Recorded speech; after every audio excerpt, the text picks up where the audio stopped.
పెద్దలు గౌరవనీయులు పవన్ కళ్యాణ్ గారిని మాట్లాడాల్సిన కోరుతున్నాను.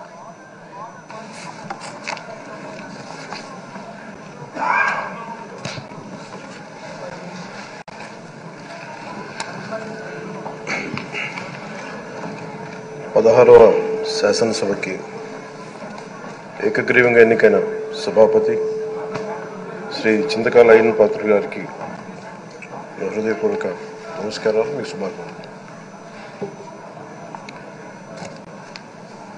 ఇది నేను మొదటిసారి అసెంబ్లీలోకి అడుగు పెట్టడం. ఇలాంటి సుదీర్ఘ రాజకీయ అనుభవం ఉన్న దాదాపు 7 సార్లు ఎమ్మెల్యేగాను, ఒకసారి పార్లమెంట్లో అడుగుపెట్టిన మీకు, Panchayati Raj, technical education, forest, R&B అనేక మంత్రిత్వ శాఖల్ని సమర్థవంతంగా నిర్వహించిన మీకు ఈ సభాధ్యక్షుడు, ఈ స్పీకర్ స్థానంలో కూర్చోవడం నాకు చాలా ఆనందంగా ఉంది. ఇన్ని దశాబ్దాలు ప్రజలు రాజకీయ జీవనంలో ప్రజలు మీ వాడి వేడి చూశారు. మీకు కోపం వస్తే ఋషికొండను చెక్కినట్టు ప్రత్యర్థులకి పదునైన ఉత్తరాంధ్ర యాసలో గుండు కొట్టేస్తారు. ఒకటే బాధేస్తాం సార్, ఇకపైన మీకు తిట్టే అవకాశం లేకపోవడం. కానీ ఇక మీద సభలో ఎవరు తిడుతున్నా దాన్ని ఆఫ్ చేసే బాధ్యత మీ చేతిలోనే ఉంది. మీరే మైక్ ఆఫ్ చేయాలి. అంటే మా చిన్నప్పుడు నేను చూసేవాడు, ఒకసారి అల్లరి చేసే అబ్బాయిని క్లాస్ లీడర్ చేసేవాడు చిన్నప్పుడు మా స్కూల్లో. కానీ ఇన్నాళ్ళు ప్రజలు మీ వాడి వేడి పలుకులు, మీ ఘాటైన వాగ్దాటి చూశారు. ఈ రోజు నుంచి రాష్ట్ర ప్రజలు మీ హుందాతనం చూస్తారు. డిబేట్స్ వెనకాల దాక్కుని సంస్కారహీనమైన భాషల్ని, భావాల్ని రకరకాల మాధ్యాల్లో విరజిమ్ముతూ ఉంటారు. దాని నియంత్రణ మీ ఆధ్వర్యంలో ఇక్కడి నుంచే మొదలవ్వాలి. ఇందాక సభా నాయకులు, గౌరవ ముఖ్యమంత్రి శ్రీ చంద్రబాబు నాయుడు గారు చెప్తారు, ఆడబిడ్డలు ఏ విధంగా నలిగిపోయారు ఈ రాష్ట్రంలో గత 5 సంవత్సరాల్లో. చిన్న లేదు, పెద్ద లేదు, ఎవరని లేదు. ఎవరన్నా సరే ఒక మాట మాట్లాడితే వాళ్ళు వ్యక్తిగతంగా దూషణ, సోషల్ మీడియాలో వాళ్ళని క్యారెక్టర్ అసాసినేట్ చేయటం, వాళ్ళు పెద్ద నాయకులు కావచ్చు, కార్యకర్తలు కావచ్చు, లేదా వాళ్ళకి ఎదురు తిరిగి ఒక ఒపీనియన్ చెప్పి ఎవరైనా సగటు మనిషి కూడా కావచ్చు, అది ఇక్కడతో ఈ రోజు నుంచి ఆగిపోవాలి అధ్యక్ష. అది మీ ఆధ్వర్యంలోనే మొదలవ్వాలి. గత ప్రభుత్వం తాలూకు సభ జరిగిన విధానం చూస్తే ఈ వ్యక్తిగత దూషణ ఇవన్నీ చాలా ఇబ్బంది పెట్టే ప్రజలు.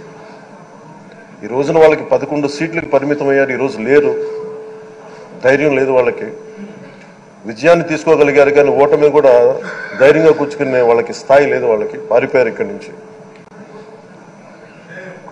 భావంలో ఉండే తీవ్రత భాషలో ఉండాల్సిన అవసరం లేదు.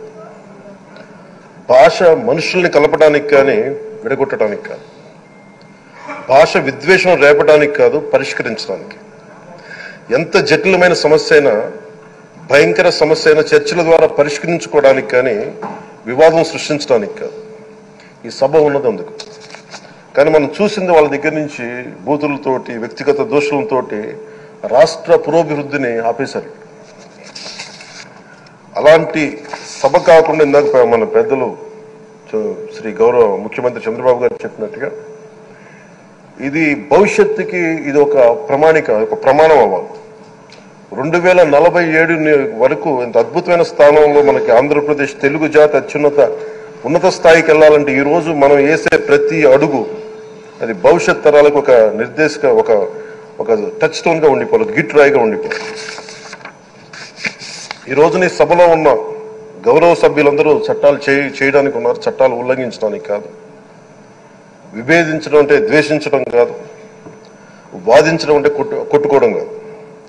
ఇవన్నీ విభేదించడం, వాదించడం ఇవన్నీ ప్రజాస్వామ్యానికి చాలా మౌలికమైన పునాదులు. ఆంధ్రప్రదేశ్ ఆవిర్భావం జరిగి అసలు భాషా ప్రయుక్త రాష్ట్రాల ఆవిర్భావమే మన ఆంధ్ర రాజ్యంతో మొదలైంది. అమరజీవి పొట్టి శ్రీరాములు గారి బలిదానం మీద మన రాష్ట్రం పుట్టింది. 56 రోజులు తిండి తిప్పలు తినకుండా నరకం అనుభవిస్తూ ఆయన బలైపోయారు. ఆయన మరణానికి చేరువవుతూ ఆమరణ నిరాహార దీక్ష చేసిన ప్రతిరోజు మనకి దాదాపు ఈ సుదీర్ఘమైన 6 దశాబ్దాల కాలం, 1.5 సంవత్సర కాలం, అంటే ఆయన ప్రతిరోజు చావుకు చేరువవుతూ భోజనం లేకుండా ఆయన గడిపిన ప్రతిరోజు మనకి 1.5 సంవత్సర కాలం. అలాంటి నేపథ్యంలో అలాంటి మహోన్నతుడు శ్రీ పొట్టి శ్రీరాములు గారి త్యాగాన్ని కనుక మనం ఈ సభలో ప్రజా సంక్షేమం కోసం మాత్రమే చర్చలు జరగాలి, వాదోపవాదాలు హద్దులు దాటకుండా ఉండాలి, వ్యక్తిగత దూషణకి తావివ్వకుండా ఉండాలి. అలా కాకుండా గత ప్రభుత్వం లాగే ఈ సభని తిట్లకి, బూతులకి, కొట్లాటికి వాడితే ప్రతి నిమిషం పొట్టి శ్రీరాములు గారి బలిదానాన్ని అవమానం చేసినట్టే. ఒక గొప్పవాడు, ఒక మహానుభావుడు బతికినప్పుడు మాత్రమే కాదు, చనిపోయిన తర్వాత కూడా కొన్ని తరాలు ఉపయోగపడతారని నిరూపిస్తారు.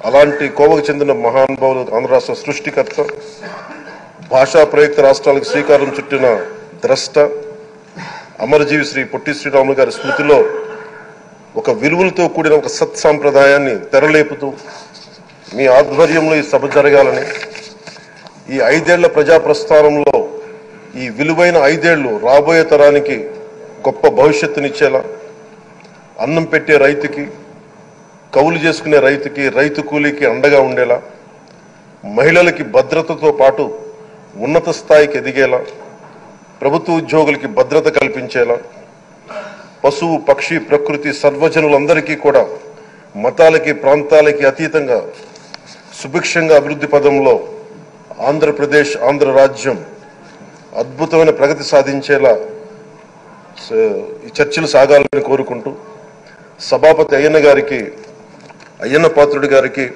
మీ ఆధ్వర్యంలో ఈ సభ ఒక సరికొత్త సాంప్రదాయానికి, సత్సాంప్రదాయానికి ఇది తెరతీయాలని కోరుకుంటూ మీకు మరోమారు శుభాభినందనలు తెలియజేసుకుంటాను.